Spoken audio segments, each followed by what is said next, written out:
기도하신 분도 8월 29일 화요일 매일 예배 시작하겠습니다. 기도합니다. 사랑과 은혜가 풍성하신 하나님, 오늘도 하나님께서 매일 예배를 통하여서 하나님과 또 하나님의 말씀을 통한 귀한 은혜를 통하여 오늘도 우리가 주님께 나아갈 수 있는 귀한 시간 주시니 감사합니다. 하나님, 오늘도 우리가 각자의 처소에서 우리가 하나님을 기쁘시게 예배하고 찬양할 때 우리의 마음에 있는 모든 소원과 기도 제목을 주님께서 응답해 주실 줄로 믿습니다. 찬양의 기쁨을 더하여 주시고 말씀을 들을 때 정말 꿀송이처럼 달게 받게 하시고 이를 통하여서 영육간의 풍성함을 누리게 인도하여 주시옵소서.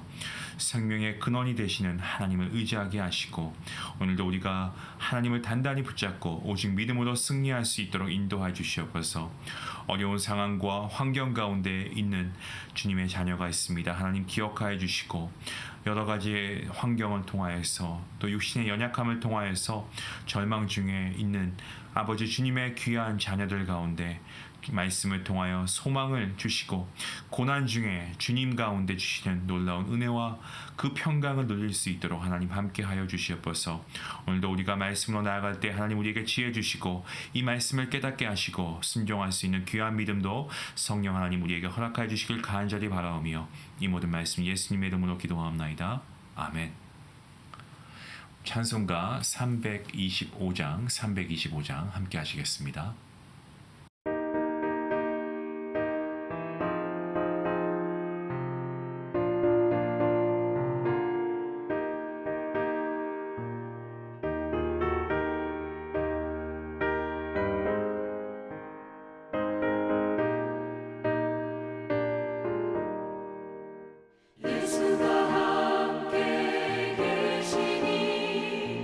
시험이 오나 겁없네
오늘 하나님께서 주시는 말씀입니다.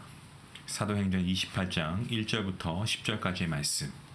함께 말씀을 읽도록 하겠습니다. 함께 봅니다. 우리가 구조된 후에 안즉 그 섬은 멜리데라 하더라. 비가 오고 날이 참에 원주민들이 우리에게 특별한 동정을 하여 불을 피워 우리를 다 영접하더라. 바울이 나무 한 묶음을 거두어 불에 넣으니 뜨거움으로 말미암아 독사가 나와 그 손을 물고 있는지라. 원주민들이 이 짐승이 그 손에 매달려 있음을 보고 서로 말하되 진실로 이 사람은 살인한 자로다. 바다에서는 구조를 받았으나 공의가 그를 살지 못하게 함이로다 하더니 바울이 그 짐승을 불에 떨어버리매 조금도 상함이 없더라. 그들은 그가 붙든지 혹은 갑자기 쓰러져 죽을 줄로 기다렸다가 오래 기다려도 그에게 아무 이상이 없음을 보고 돌이켜 생각하여 말하되 그를 신이라 하더라. 이 섬에서 가장 높은 사람 보블리오라 하는 이가 그 근처에 토지가 있는지라. 그가 우리를 영접하여 사흘이나 친절히 머물게 하더니 보블리오의 부친이 열병과 이실에 걸려 누워있거늘 바울이 들어가서 기도하고 그에게 안수하여 낫게 하매 이러므로 섬 가운데 다른 병든 사람들이 와서 고침을 받고 후한 예로 우리를 대접하고 떠날 때에 우리 쓸 것을 배에 실었더라. 아멘. 오늘 본문 말씀에서는 우리는 하나님의 인도하심을 보게 됩니다. 바울은 로마의 가이사 황제에게 가서 구약 성경에 기록된 대로 예수님의 십자가의 죽으심과 부활하심으로 주님께서 세상의 구주가 되셨다라는 사실을 증거하기 위해서 로마로 가야 했습니다. 하지만 지금 바울이 로마로 가고 있는 것이 맞긴 한데 이 여행이 아니지 않습니까? 예루살렘에 살고 있는 유대인들이 바울을 기소했고 그래서 죄인의 신분으로 로마의 가이사 황제에게 재판을 받기 위해서 가고 있는 겁니다. 사실 바울은 이렇게 죄수의 몸으로 로마로 가기 전에 로마로 가기 위해서 시도를 여러 번 했습니다. 로마서 15장 22절 말씀을 보시면 바울이 로마에 있는 성도들에게 보낸 편지의 내용이 나옵니다. 그러므로 또한 내가 너희에게 가려고 하던 것이 여러 번 막혔더니 라는 말씀. 좋은 환경과 조건에서 로마에 가려고 했던 바울의 시도였을지 모르지만 한두 번도 아니고 여러 번 그러한 시도가 있었다는 겁니다. 그런데 희한하게 계속 다 막혔다는 거죠. 자기가 가려고 할 때에는 못 갔던 로마를 지금 가기는 가는데 죄인의 이 죄수의 신분으로 가게 되었다는 겁니다. 근데 성도 여러분, 이것은요 사실 하나님께서 바울을 인도하고 계신다라고 하는 반증입니다. 지금 바울은 자기 몸이지만 자기 뜻대로 움직여 나가고 있지 못하고 있습니다.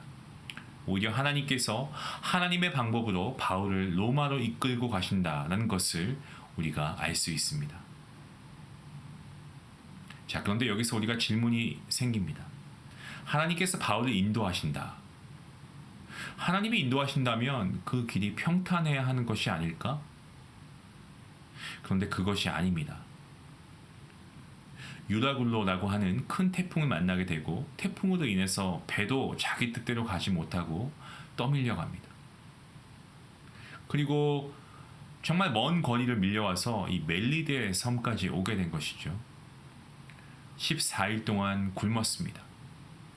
위험한 상황 가운데 두려움에 가득한 그런 마음으로 그러한 날들을 지나갔습니다. 하나님께서 인도하시는데 아니 왜 이와 같은 일이 생길까? 여러분 혹시 이러한 생각이 드십니까? 성도 여러분, 하지만 분명한 것이 있습니다. 이처럼 먼 거리를 풍랑에 의해서 쓸려오는 가운데서도 배가 암초에 부딪히지 않고 또 바다 위에서 파손되지 않고 무사히 한 섬에 도착할 수 있었다는 것, 하나님의 인도하심과 지켜주심이 없었다면 이거 불가능한 겁니다. 성도 여러분, 우리를 인도하신 하나님의 인도에는 다 하나님의 계획하심과 뜻이 있습니다. 실패가 없으신 하나님, 결국에 모든 것을 아름답게 선하게 인도하실 줄로 믿습니다. 바울이 자기가 가고 싶었을 때는 자꾸만 그의 계획이 뒤틀리고 미뤄지게 됩니다. 일도 안 되고 자꾸 막힙니다. 그런데 지금은 죄수의 몸이 되어서 로마로 가게 되었습니다. 그런데 순탄하지가 않습니다. 죽을 뻔합니다. 엉뚱하게 태풍으로 인해서 말리데라고 하는 섬까지 오게 되었습니다. 인간적인 측면에서 보면은 계획에도 없는 곳 아니겠습니까? 하지만 하나님의 측면에 있어서는 하나님의 계획이 이 멜리데 섬이라는 곳에 있다는 거죠. 여러분, 멜리데 섬이라고 하면은 지금 현재는 몰타 공화국이라고 불립니다. 이탈리아 남부 이 시칠리아 섬 남쪽에 있는 섬으로 이루어진 공화국입니다. 이곳 몰타의 총독이었던 도비 장군은 철저한 그리스도인이었다는 것입니다. 그가 총독으로 재직하고 있는 동안 부하들로 하여금 성경 공부 반도 인도했고요. 또 그들에게 기도하게끔 훈련시켰고 믿음과 확신을 갖도록 해서 전쟁이 있을 시에 하나님의 보호하심을 간구했다라고 합니다. 무엇입니까? 바울이 멜리데 섬까지 밀려오게 된 것이 결코 우연이 아니었다는 겁니다. 멜리데 섬의 원주민들 중에 예수님을 영접하게 되었고 훗날 몰타의 총독이 예수 믿는 사람이 되었다는 거죠. 바울이 다녀간 후에 예수님을 믿는 사람이 생겼고 나중에는 훌륭한 기독교인 지도자가 세워지게 됩니다. 성도 여러분, 오늘 우리 인생길에도 이러한 안내자가 있어야 하겠습니다. 인생길에 안내자가 있다면요, 우리가 실패하지 않겠죠.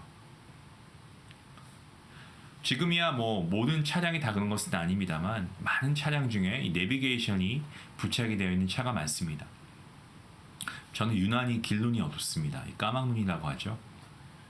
그래서 예전에 내비게이션이 없을 때는 제 아내가 항상 옆에서 이 큰 종이로 된 지도책을 펼치고 제 옆에 앉아서 길을 인도해 주었습니다. 저는 그게 얼마나 큰 힘이 되었는지 모릅니다. 지금은 내비게이션이 있고 또 스마트폰이나 이런 것을 보면 길을 안내해 주는 지도가 다 있습니다. 이 내비게이션, 저는 이 내비게이션이 없으면 좀 막막해 하는데요.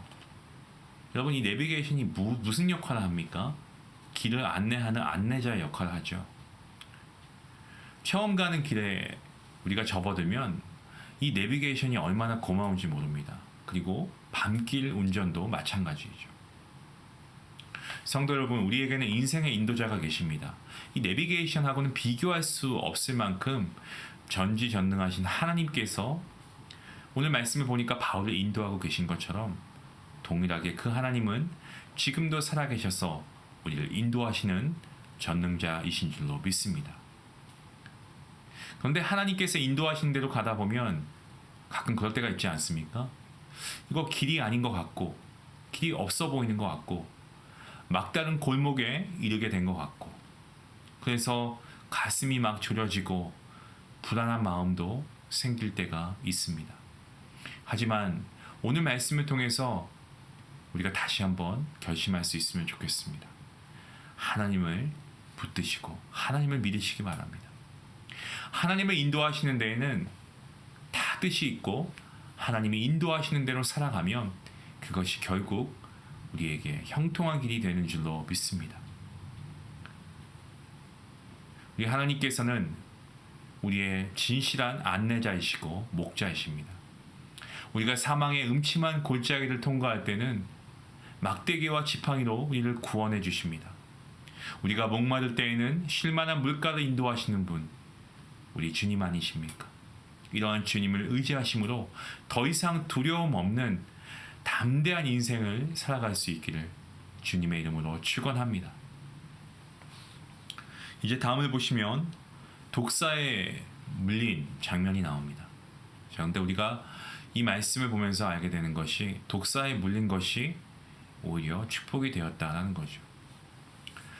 멜리데 섬의 그 당시 원주민들은 매우 좋은 사람들이었던 것 같습니다. 때문에 조난을 당한 276명의 사람들을 위해서 추위에 떨까봐 이 나무를 가져와서 불을 피워서 따뜻하게 해줍니다. 바울도 그들이 제공한 나무를 긁어 모아서 모닥불 위에 올려놓습니다. 그런 중에 오늘 말씀을 보니까 치명적인 독을 가지고 있는 독사가 바울의 손을 물고 있습니다. 보통 물고 떨어지는 것도 있을 법한데 이 독사는 모든 사람들이 지켜보는 가운데 계속 이 바울을 물고 놓지 않고 있습니다. 원주민들은 이 광경을 봅니다. 그리고 바울이 어떻게 되는가 기다리고 있습니다.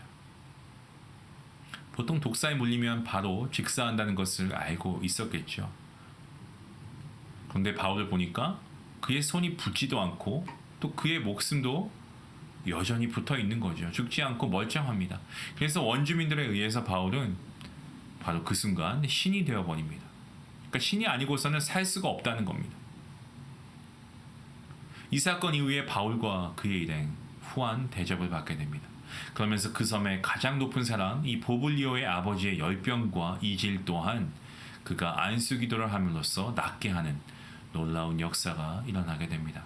이 또한 하나님께서 바울에게 능력 주심으로 바울이 이 일을 행할 수 있었습니다. 아무튼 이러한 소식은 섬 전체에 퍼졌고요. 수많은 병자들이 와서 고침을 받았다는 겁니다. 저는 바울이 이 사건을 통해서 자신은 신이 아니고 정말 참 신이신 유일한 신이신 예수님의 종이다라고 말했을 것 같고요. 예수 그리스도가 우리를 위해서 우리의 죄를 위해서 십자가에 죽으시고 우리를 죄에서 구속하시고 죄 없다는 확증을 주시기 위해 그리고 우리에게 영생을 주시기 위해 부활하신 그 주님을 분명하게 전했을 것입니다. 그리고 이들 모두가 예수님의 복음을 듣고 은혜를 받았을 것이라고 저는 그렇게 생각합니다. 성도 여러분, 여러분의 삶 가운데 혹시 독사에 물린 것과 같은 그러한 상황이 있었던 적이 있습니까? 아니면 그러한 상황 가운데 계신 분이 계십니까? 이젠 죽을 것이라고 생각되는 그러한 현실 가운데 있을 때 여러분 믿으시길 바랍니다. 독사에 물린 것이 오히려 복이 될 수 있다는 것이죠. 복이 될 수 있다는 겁니다. 죽을 것이 아니고 오히려 살아갈 수 있는 역사가 일어날 것이다 라고 하는 그 믿음.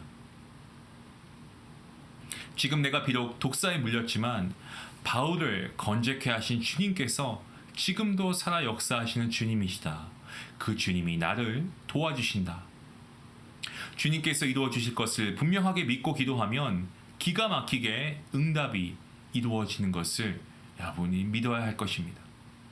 우리의 믿음 없음을 탓해야 하는 것이지 결코 하나님께서 우리의 기도에 응답하시지 않는 것이 아닙니다.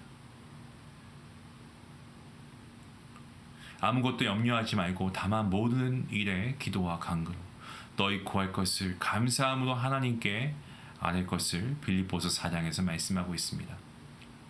그렇게 하면 어떻게 됩니까? 모든 지각에 뛰어나신 우리 하나님의 그 놀라우신 평강이 우리의 마음과 생각을 지킨다라고 말씀하고 있지 않습니까? 우리의 마음과 생각이 그리스도 예수 안에서 정말 우리의 마음과 생각을 평강으로 채우신다라는 것. 때문에 우리가 감사함으로 기도하면 이 모든 일에 하나님께서 분명하게 우리의 기도를 통한 놀라운 일들을 행하실 것입니다. 사랑하는 성도 여러분, 때문에 우리의 지금 환경이 우리의 손을 독사가 문 것 같아도 그래서 정말 내 삶이 아무도 도와주는 것 같지 않고 죽을 것 같다고 해도 오히려 그러한 상황 가운데 이것이 복이 될 수 있다는 것을 우리가 믿음으로 고백했으면 좋겠습니다. 우리가 앞서 먼저 하나님께서 우리의 기도에 응답하실 것을 믿고 감사함으로 아무것도 염려하지 말고 하나님께 기도할 수 있는 우리 모두가 될 수 있기 원합니다. 오늘 바울이 놀라운 이적을 베풀고 그가 독사에 물려서 생명을 유지할 수 있었던 것 주님께서 행하신 놀라운 일입니다. 그 일이 동일하게 우리가 믿음으로 하나님께 나아가면 우리의 삶 가운데도 일어나게 될 줄로 믿습니다. 기막힌 응답이 이 놀라운 믿음의 역사가 오늘 여러분의 삶 가운데 충만할 수 있기를 주님의 이름으로 간절히 축원합니다. 우리 같이 함께 기도하시겠습니다. 하나님 감사합니다. 오늘 바울의 놀라운 이 이야기를 우리가 들으면서 정말 우리의 믿음 연약함을 다시 한번 하나님께 내어놓고 먼저 하나님께 회개하며 나아갑니다. 하나님께서 우리에게 겨자씨만한 믿음만 있어도 이 산을 옮겨서 우리가 놀라운 일을 행할 수 있다고 말씀하셨는데 우리가 늘 의심하고 우리가 하나님 말씀대로 순종하지 못하여서 오늘 바울과 같은 이러한 영적인 경험을 하지 못하고 살아가는 경우가 얼마나 많이 있습니까? 하나님께서 성령 하나님을 통하여서 우리에게 더욱더 담대한 견고한 믿음을 허락하여 주시옵소서. 우리의 삶의 영역 가운데 정말 독사에게 물린 것처럼 우리가 죽을지도 모르겠다라는 그러한 두려움 가운데 내일의 소망이 없다라고 말하면서 우리의 믿음을 저버리고 우리가 하나님을 의지하지 못한 채 살아가고 있는 우리의 모습, 하나님 회개합니다. 그리고 이 시간 다시 한번 우리가 믿음의 확신을 가지고 말씀으로 돌아갈 수 있기를 원합니다. 하나님 우리를 붙잡아 주시고 오늘 이 바울이 행한 이 놀라운 역사와 일들이 오늘도 동일하게 우리의 삶 가운데 이루어질 것을 믿습니다. 단지 우리가 믿음을 가지고 이 말씀대로 행할 수 있는 거룩한 능력 허락하여 주시옵소서. 하나님 또한 간절히 바라옵기는 이러한 모습을 통하여서 우리가 날마다 우리의 믿음이 더욱더 장성하여지고 우리의 믿음이 담대하여서 결국 이 세상을 이겨 승리할 수 있는 능력 있는 성도의 삶이 될 수 있도록 하나님 함께하여 주시옵소서. 오늘 귀한 말씀으로 우리의 믿음을 세워주심을 감사하오며 이 모든 말씀 예수님의 이름으로 기도하옵나이다. 아멘. 오늘도 우리가 말씀을 통해서 함께 도전을 받습니다. 우리가 삶 가운데 어려움이 있어도 우리가 기도하고 간구하며 나아가야 됩니다. 오늘 우리가 하나님의 놀라운 역사가 우리의 삶 가운데 일어날 것입니다. 우리의 마음과 생각을 지키시는 그 주님 앞에 나아가시길 원하고 여러분의 삶에 독사에 물린 것처럼 괴롭고 힘들고 어려운 순간이라고 해도 하나님께서 우리를 구원하시면 우리는 건짐을 받을 것입니다. 우리는 승리할 것입니다. 우리는 평안을 누릴 것입니다. 그 믿음을 가지고 함께 기도할 수 있는 우리 귀한 성도님들 될 수 있기를 원합니다. 함께 기도하시겠습니다.